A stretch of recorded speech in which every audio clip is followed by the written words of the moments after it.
Beautiful morning out here this morning, and I felt like taking a second to talk about some considerations when watering trees in the nursery. I ramble about some other stuff while I'm in here, but I just got done watering, and so I'm going to flip the camera around and show you what I'm thinking about. The time here is, well, I can't see my time while I'm filming and I don't have a watch, but I know I came out here at about 8:15, probably around 9 o'clock or so. About 8:50 here. So the reason I mention that is that to me it seems important when possible to water the trees in the morning time. And my reasoning for that is that we're kind of following natural cycles. I do overhead watering. I come in with a hose and individually water each pot. If I need to water the air printing beds, it's much less frequent. I do use a hose as well.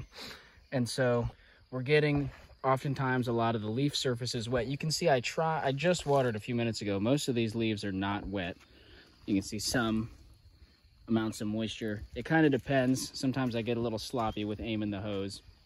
Try to keep the hose low and get as much of the water into the pots as possible. That way we're not wasting it, spraying it all over the place. But anyway, you know, at least in the climate that I'm in, here in the southeast part of the East Coast, I'm in Virginia, just at the start of the mountains here, not too far from Martinsville, we get a lot of dew in the morning. There's a lot of humidity in the air, and so water, you know, accumulates on the leaf surfaces overnight as things cool down.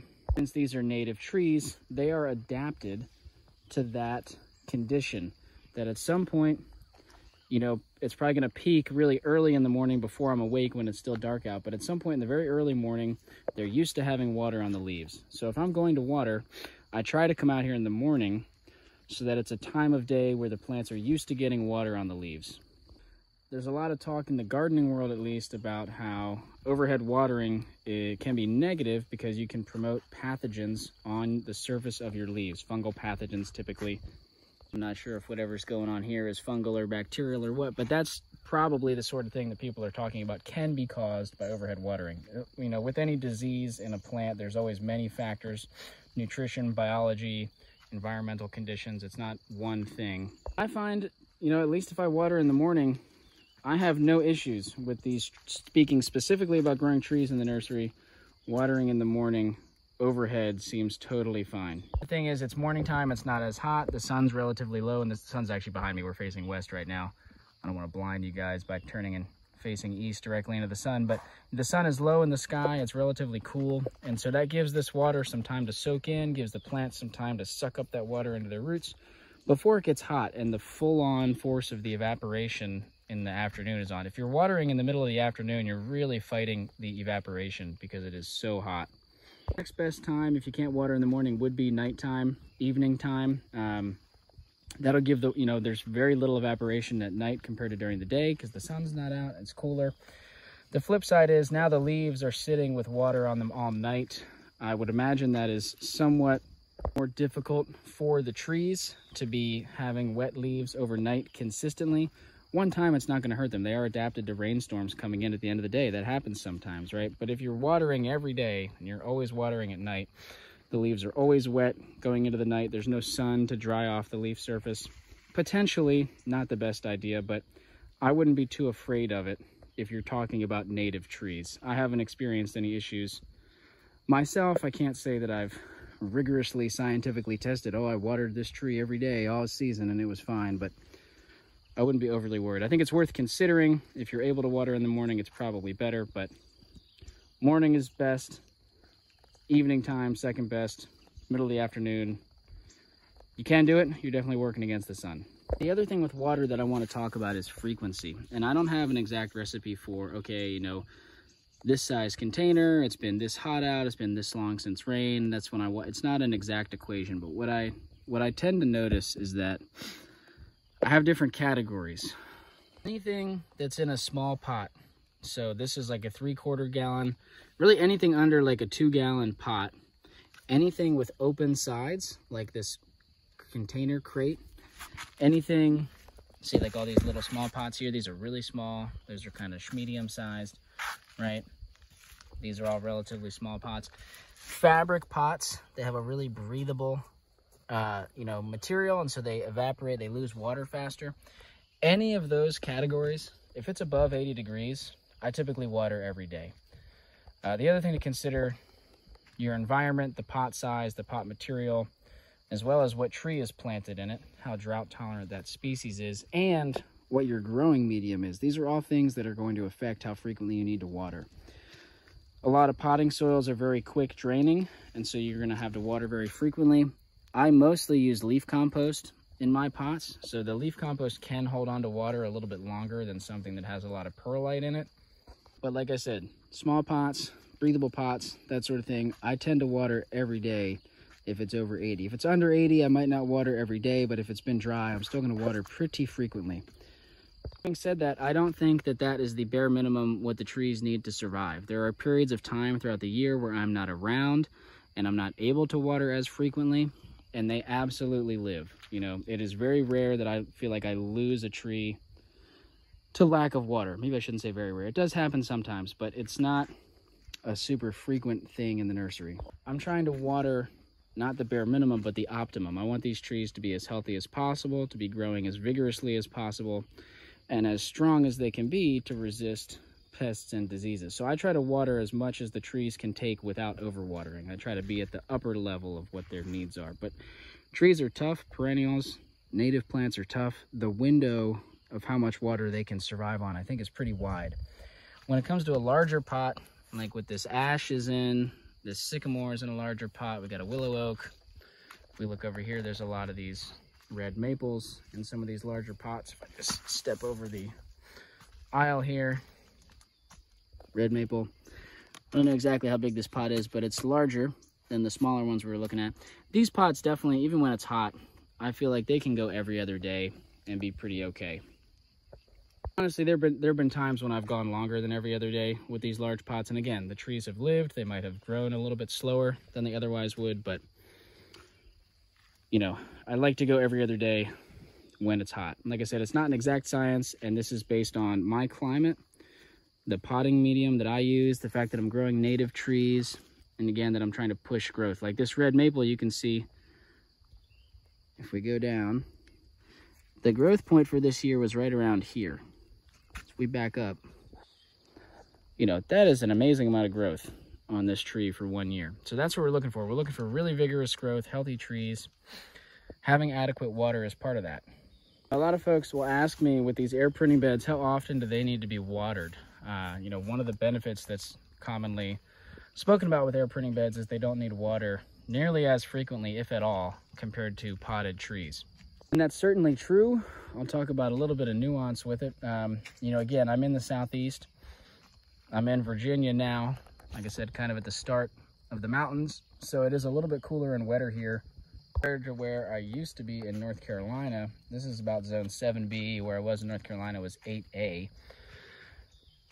Down in the Piedmont. And what I find is in our climate, some species of trees will do very well in the air pruning beds with absolutely no water throughout the entire season. And obviously it depends, you know, if you have a really bad drought year, that might never be the case. But in an average year, there are some species, I don't have an exact list, but there are some species that seem to be able to handle less water.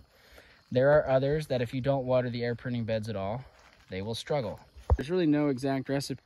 My camera cut off for a second, but anyway, like I was saying, there's really no exact science to it. And so I hesitate to say, oh, this species doesn't need water and that species does, because it really depends. But the picture that I want to paint, that generally speaking, the air pruning beds can get by with only a handful of waterings throughout the year. You know, if you get a period that's really hot and really dry, you're going to want to water your air pruning beds. But other than that, you really don't have to in order to get trees to grow. Now, another nuance, caveat, whatever you want to call it, is that it comes back to this thing about optimal growth. You'll get larger, healthier trees if you do water your air pruning beds somewhat regularly. And so that's something that I definitely try to do.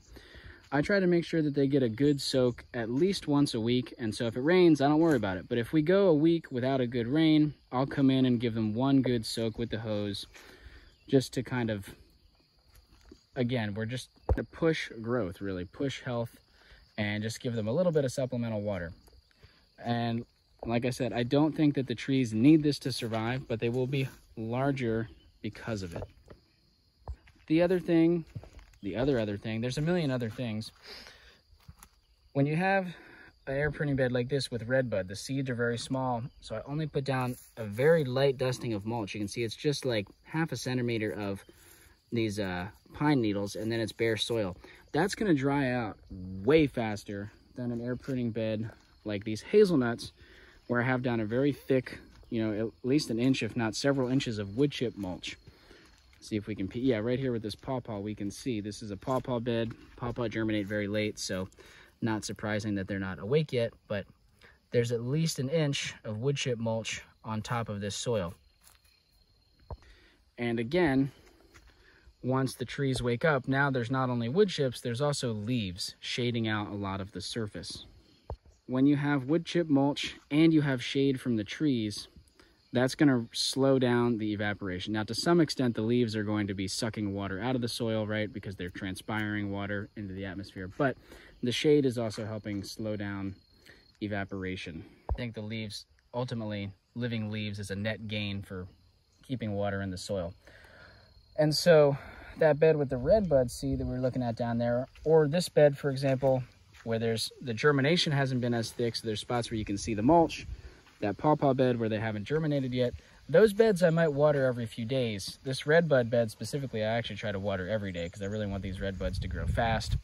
And this just does, you know, it evaporates very quickly because there's almost nothing protecting the soil surface. Those are some nuances with watering the air printing beds. The other thing I'll say is, you know, depending on the seed, how deep the seed is planted, these sorts of things, it can be beneficial to water somewhat frequently when seeds are germinating. So like this bed has pawpaws germinating. The seeds are planted pretty deep, and you know, these beds hold a lot of moisture. This is a larger bed. Generally, the larger the container is, the more water volume it can hold, and so the less frequently you'll have to water it. So this thing holds a lot of water, but because the seed are germinating, I do tend to, if I'm walking by here with the hose, you know, say I'm watering these crates, which I typically water every day, I might squirt some water on these pawpaws to try to encourage germination. You know, seeds need water to germinate. And it takes a few days, typically, at least for that taproot to get down into the deeper parts of the bed where there's going to be more moisture. You know, that's kind of how this works, right? These beds are so large, they do hold a lot of water. Typically, as you get further down from the top, though, there's going to be a gradient of available moisture in the soil. As you get down deeper, further from the soil surface where the evaporation's happening, typically there will be more water. Okay, those are some thoughts on watering. It's probably enough for now. You can see some of these persimmon leaves are wet from a recent overhead watering that I just did. Been trying to water this bed of bitternut hickory. Germination's been pretty spotty with these bitternut. I think I might have let the seed dry out too much, but we'll see. Hopefully some of these just wake up late, to be determined.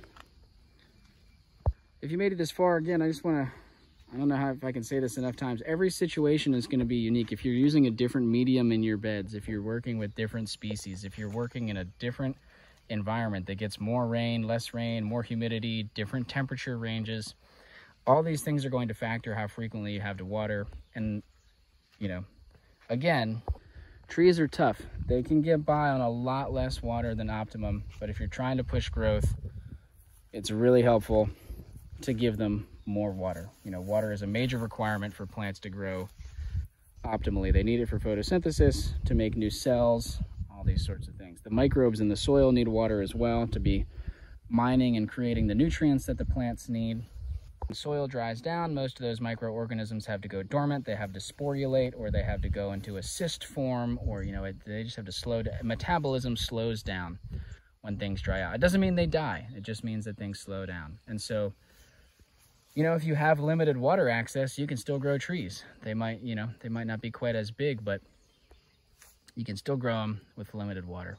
I realized a few hours after that last clip that I forgot to come and close the gate on this here rinky-dink, you know, deer enclosure area.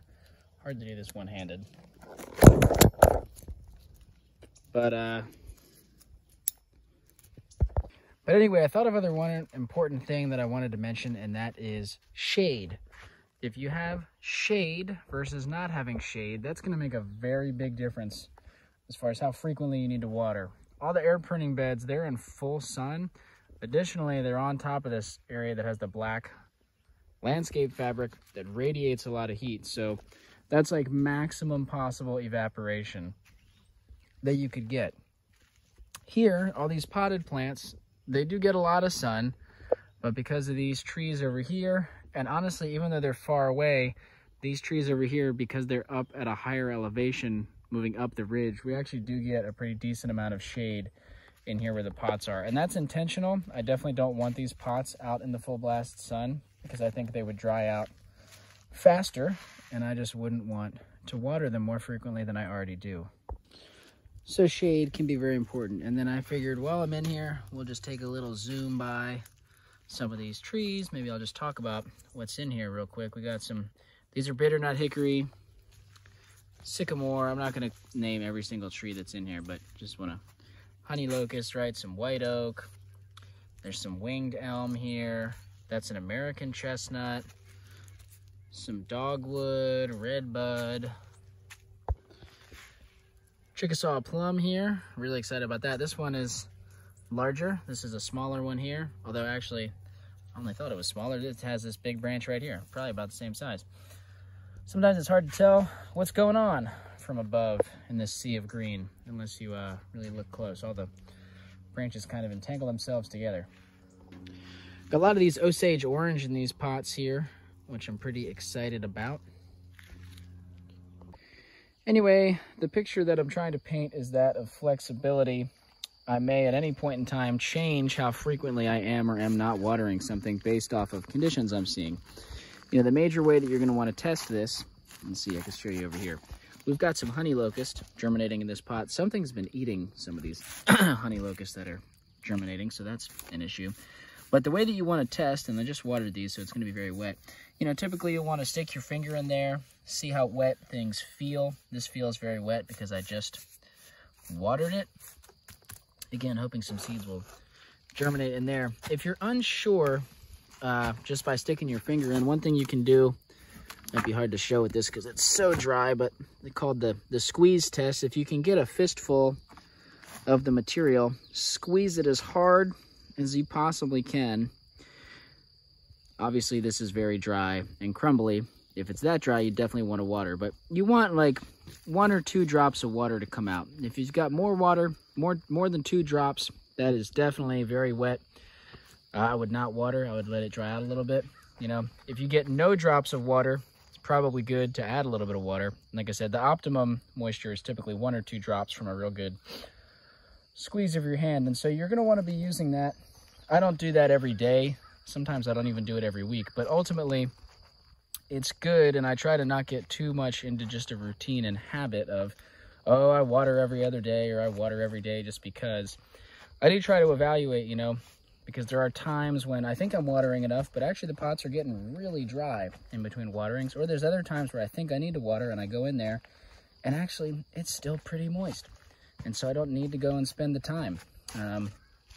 Anyway, just wanted to add that little tidbit in there for evaluating should you water or not. You see I got a leak on this hose, so when I water in here we get a puddle. I need to do something about that. But anyway,